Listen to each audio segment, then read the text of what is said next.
emissions high एक कारण है, geography दूसरा कारण है, mix them together and you get a mess. Okay. So you're saying the same reasons, the contributors to pollution, let's put it like that. Yeah. The contributors to pollution in Delhi remain the same as they would in any other metro. True. The geographical location makes it trap the air, Yeah. which is why we are stuck in that for a longer period. Absolutely. But what I'm not getting an answer to is, if this is happening only in Delhi, what about the rest? Like the cities here, are they not feeling the clock? Why is Delhi Not as feeling much it as the Delhi. most? Because again, Delhi ka population, one of the highest in the country. Delhi has a population of roughly 20 million people. UP as a whole, UP as a whole has 200 million people, but spread out over a much larger area.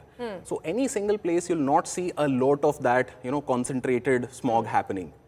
Delhi के ऊपर वहाँ पे हो रहा है, and since air is not moving, Delhi के ऊपर वाला smog Delhi के ऊपर ही रह रहा है mostly.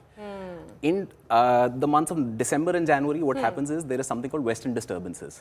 So western disturbances bring in rain from the Mediterranean region, and जब भी वो rain का period आता है, तो that is around the time you'll see some relief.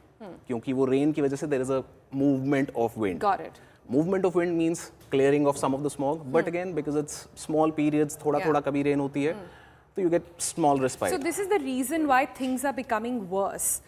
You've spoken about the problem very clearly. Do you also have any solutions for us? So solutions, I think, I do not have great expertise in this. What I can share is based on what I've read. And reading में basic चीज़ ये समझ आती है कि you have to keep trying new things. Cloud seeding was something that's being tried actively. I think that's a good direction to take over here. Other than that, cutting vehicular emissions, which Grab के under हो रहा है काफ़ी कुछ, that is something. Industries को थोड़ा सा push out कर सकते हैं, because again जो हमने देखा है कि if it is emitted there, it stays there. So if I can move things out slightly, I can cut down vehicular emissions, I can cloud seed maybe, I can try 10 different things, because even the best scientists don't have the answers for what will happen.